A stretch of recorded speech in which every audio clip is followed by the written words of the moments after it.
आतापर्यंत आपण काय केलं आहे, शिकलो, भरपूर शिकलो आणि संघर्ष पण करत आहोत, पण संघटित होत नाही, हे एक दुःख आहे.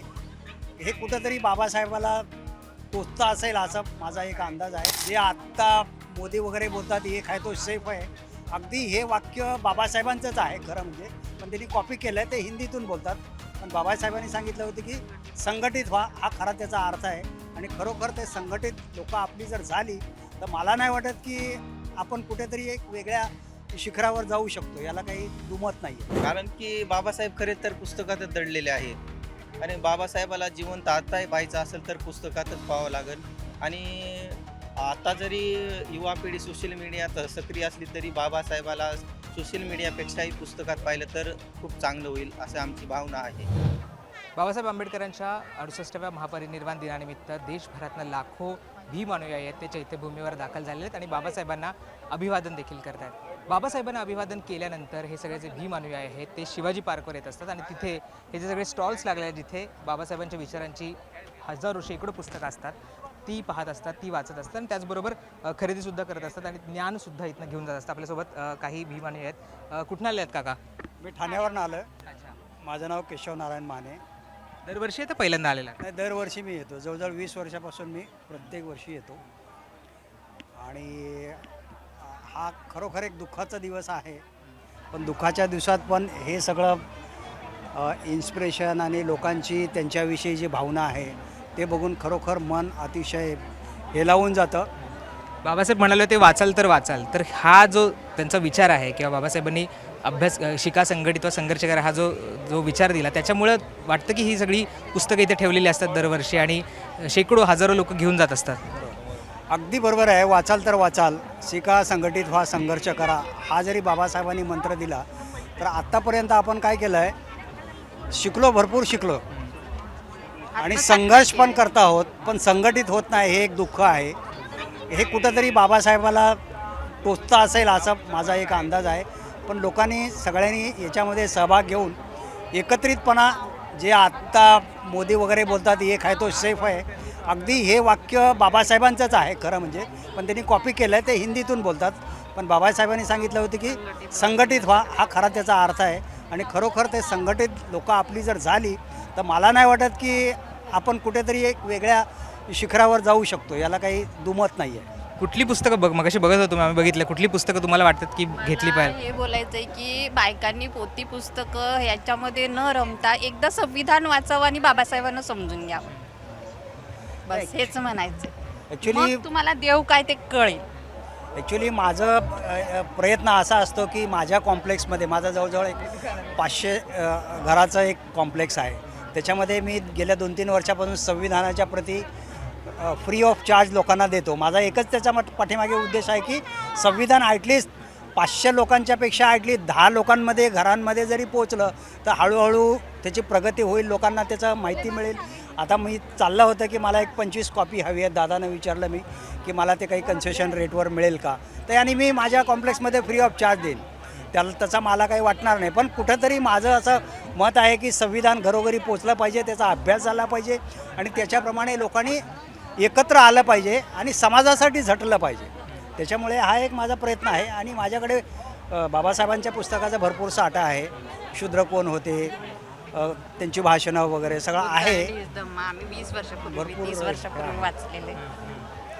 पण एक महत्त्वाचं वाटतं की आपण अनेक सोहळे बघतो, अनेक कार्यक्रम बघतो, तिथे बाकी धार्मिक कार्यक्रम होतात पण वैचारिक जे असतं किंवा पुस्तक असतील किंवा आपण म्हणतो की असे स्टॉल्स असतील ते फार बघायला मिळत नाहीत. ते दरवर्षी आपल्याला इथे बघायला मिळतात. काय आंबेडकर अनुयायांना हे जे शिकलं पाहिजे किंवा आपण ज्ञान घेतलं पाहिजे हे जास्त महत्त्वाचं वाटतं? नाही, ॲक्च्युली हे काय, जे धर्मवेडे आहेत ना, तुम्ही कितीही प्रयत्न केला तरी तो धर्म सोडणार नाहीत आणि त्या वेळात ते रमून जातात. पण जेव्हा तुम्ही बाबासाहेबांची पुस्तकं वाचाल तेव्हा रिॲलिटी कळेल की तुम्हाला बाबासाहेब कोण होते. पण आता असं झालं आहे की बाबासाहेबांना आपण फक्त एका चौकटीत बांधून ठेवलं आहे. हे दलितांचे होते, गरिबाचे होते, याचा मशिया होता, त्याचा मशिया होता, हे चुकीचं आहे.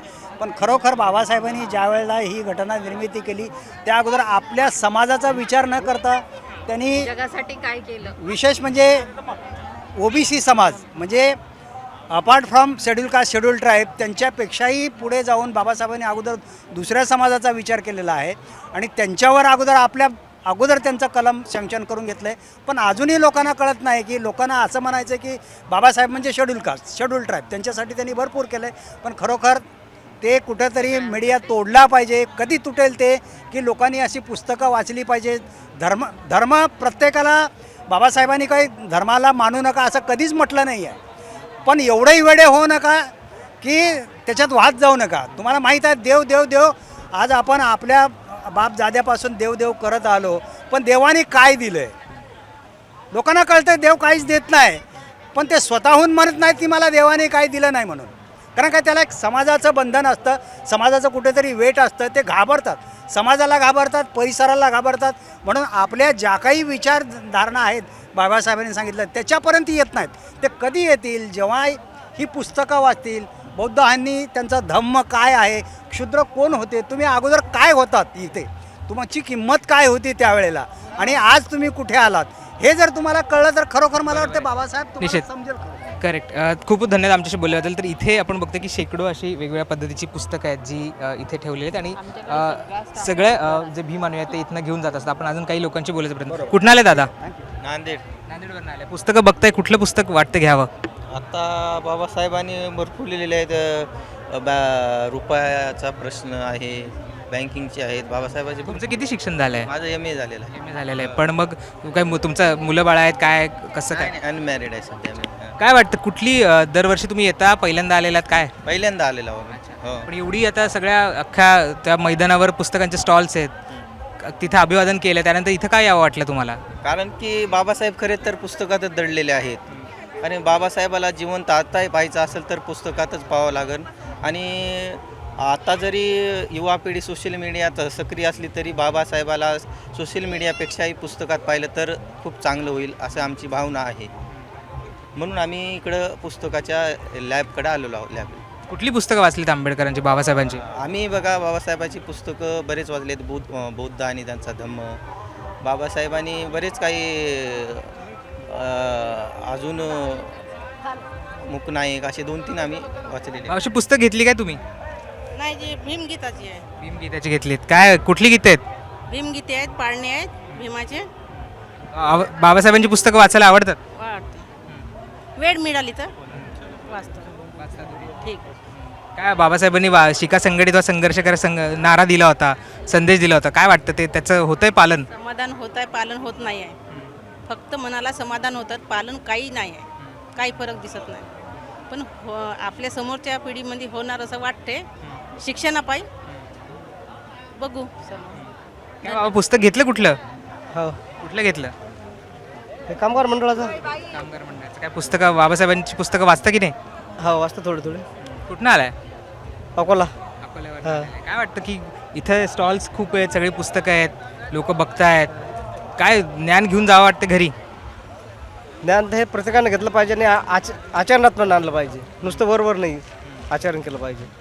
हां. बाबासाहेब म्हटलं ते शिकाय संघटित व संघर्ष करा, करतोय की नाही समाज संघर्ष? आपला समाज दोघीने आहे. हां, मानणारा आणि न मानणारा. काही दिखावा करणारा आहे म्हणूनच आपण मागावं. याचं कारण ते आहे. आज बाबासाहेबच जर असते लोक त्याच्या मागा नसते. हे मेल्यानंतर त्याला जाणूक झाली म्हणून मागा. रिअली जाणत नाहीत लोक. आज मतदानाचं तसंच पण होऊन राहिलं. पैशाचा मागे जातात, मतदान वोट दुसऱ्याला करतात म्हणून आपले पक्ष येत नाहीत. ठीक आहे. पुस्तकांचे स्टॉल्स आपण बघितले आहेत, वेगवेगळ्या लोक येत आहेत इथे, पुस्तकं घेत आहेत, चालत आहेत पुस्तकं. स्वप्नीला मी सांगतो दाखवायला. वेगवेगळ्या प्रकारचे स्टॉल्स आहेत इथे, जिथे दरवर्षी शेकडो लाखो लोक इथे येत असतात. आणि कुठलं पुस्तक आज घेऊन जाता येईल, बाबासाहेबांना अभिवादन केल्यानंतर शिवाजी पार्कवर एक चक्कर मारून इथल्या स्टॉलवरनं एक तरी पुस्तक आपण घरी घेऊन जायचं, असा सगळा जो चंक आहे तो बांधलेला असतो. तसा विचार करून भीम अनुयायी आलेले असतात आणि इथनं दरवर्षी हजारो पुस्तकंसुद्धा घेऊन जात असतात. कॅमेरा पर्सन स्वप्नीलसह मी राहुल, शिवाजी पार्क, मुंबई तक.